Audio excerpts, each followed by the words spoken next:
yung part kung kailan patulog ka na, doon mo pa may isip lahat ng problema or yung mga gagawin mo kinabukasan. Ending, piyat ka, makakatulog ka ng 1 a.m., 2 a.m. Ako ganyan sobrang sira na ng sleeping schedule ko. Pero buti na lang, this past few days, 3 days na akong nakakatulog ng mahimbing. Dahil ito kay Sleep Aid Melatonin.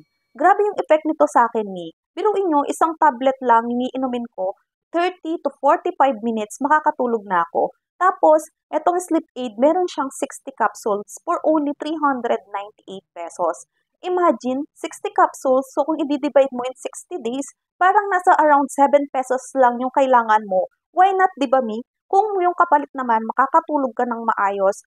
Tapos, paggising mo, napakataas ng energy mo kasi nga, kumpleto yung tulog mo and nakakatulong pang mag-glow ng skin, lalo na kapag kumpleto yung sleeping time mo. Kaya kung gusto nyo at nararanasan nyo rin kung ano yung nararanasan ko, itry nyo na. 398 lang, nasa yellow basket na natin to. 2 months mo na tong pwedeng gamitin. Ayun lamang, sana nakatulong. Bye!